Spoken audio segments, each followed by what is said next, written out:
Dalam beberapa hari terakhir, dunia kembali dibuat tegang oleh satu pertanyaan besar yang belum terjawab sampai hari ini. Apakah Amerika Serikat benar-benar akan menyerang Iran? Atau semua ancaman yang selama ini dilontarkan hanyalah bagian dari permainan tekanan politik tingkat tinggi?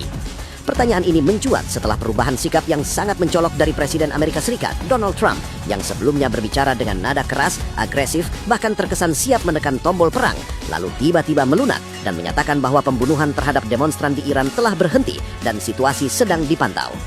Trump mengatakan bahwa ia mendapatkan informasi dari sumber yang kredibel bahwa kekerasan di Iran sudah berhenti, tidak ada rencana eksekusi, dan situasi tampaknya mulai terkendali. Ia menyebut akan mengawasi prosesnya dan mengambil keputusan setelah melihat perkembangan lebih lanjut. Kalimat-kalimat ini terdengar seperti upaya menenangkan situasi, namun justru memunculkan kecurigaan baru. Pasalnya, hampir bersamaan dengan pernyataan tersebut, muncul laporan bahwa Amerika Serikat justru mulai menarik personel non-esensial dari sejumlah basis militernya di Timur Tengah. Jika situasi benar-benar mereda, mengapa justru evakuasi dilakukan? Sebelum sampai ke titik ini, penting untuk memahami seberapa serius eskalasi yang sempat terjadi. Beberapa waktu sebelumnya, Trump secara terbuka mengancam akan melakukan intervensi militer jika penindakan keras terhadap demonstran di Iran terus berlanjut. Bahkan melalui media sosial, ia mengirimkan pesan yang ditafsirkan banyak pihak sebagai sinyal perang dengan menyebut bahwa bantuan sedang dalam perjalanan.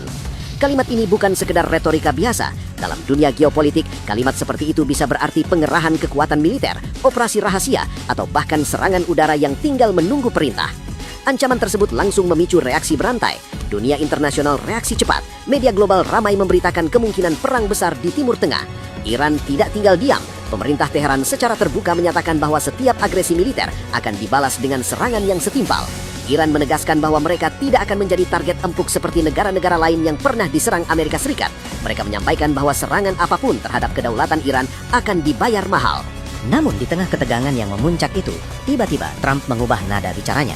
Ia mengatakan bahwa kekerasan telah berhenti dan tidak ada rencana eksekusi.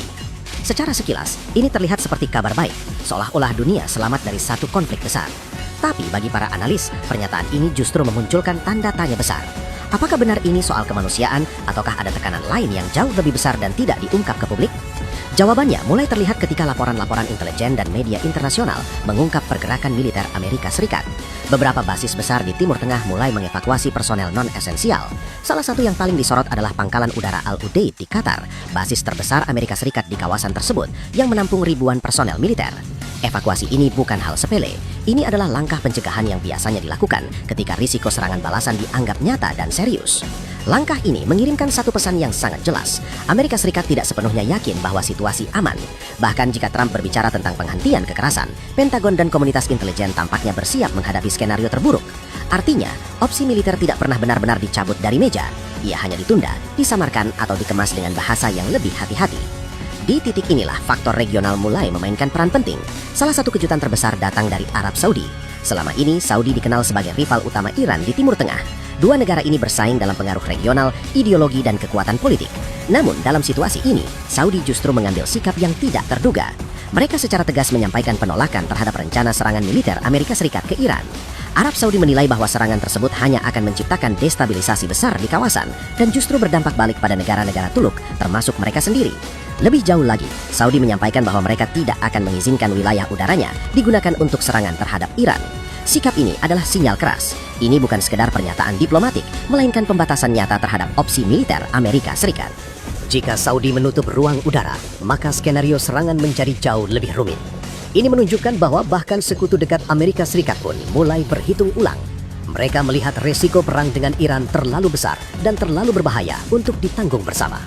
Tekanan terhadap Amerika Serikat tidak berhenti di tingkat regional. Di level global, dua kekuatan besar dunia juga bergerak.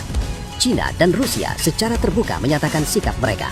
China sebagai mitra ekonomi utama Iran langsung bereaksi keras terhadap ancaman Washington, terutama ketika Amerika Serikat berencana menjatuhkan tekanan ekonomi berupa tarif tinggi terhadap negara-negara yang masih berdagang dengan Iran.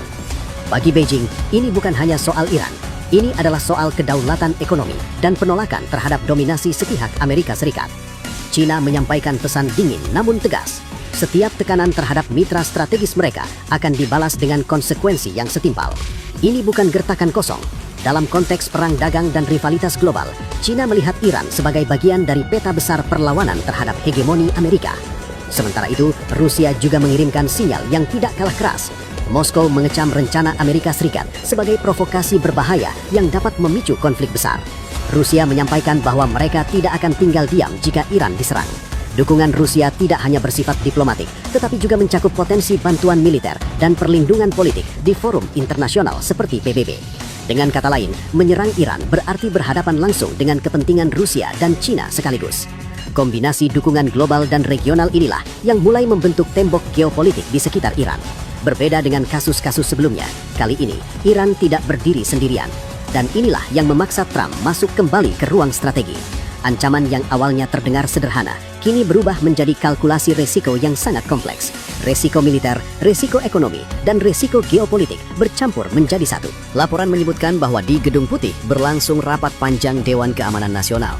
Diskusi berjalan lebih dari 2 jam, melibatkan pejabat tinggi keamanan dan intelijen. Di dalam ruangan itu, tidak semua sepakat bahwa serangan adalah langkah yang tepat.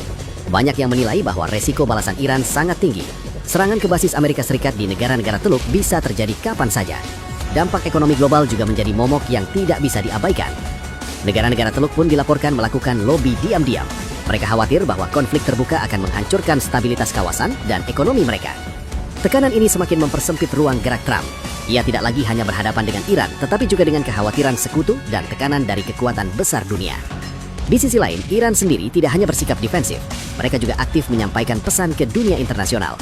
Melalui wawancara eksklusif dengan media Amerika Serikat, Menteri Luar Negeri Iran menyampaikan pesan langsung kepada Trump. Pesannya jelas dan tegas, jangan mengulangi kesalahan militer sebelumnya. Iran menegaskan bahwa teknologi dan tekad tidak bisa dibom. Mereka menyatakan kesiapan untuk diplomasi, namun juga menegaskan bahwa kemampuan pertahanan, termasuk rudal balistik, bukan sesuatu yang bisa dinegosiasikan.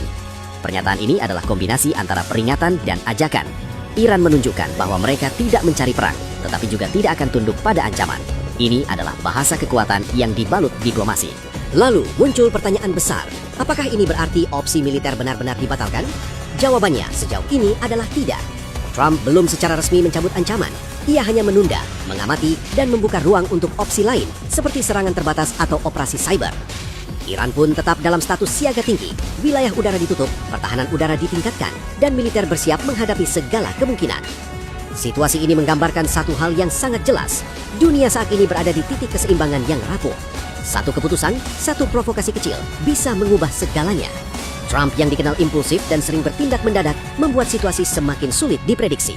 Ancaman bisa kembali muncul kapan saja. Namun di balik semua itu, ada satu fakta penting yang kini tak bisa diabaikan. Amerika Serikat, bahkan di bawah kepemimpinan yang agresif sekalipun, tidak lagi bisa bergerak sendirian tanpa konsekuensi besar. Dukungan Rusia dan China, sikap Arab Saudi, serta kekhawatiran negara-negara Teluk telah mengubah peta kekuatan.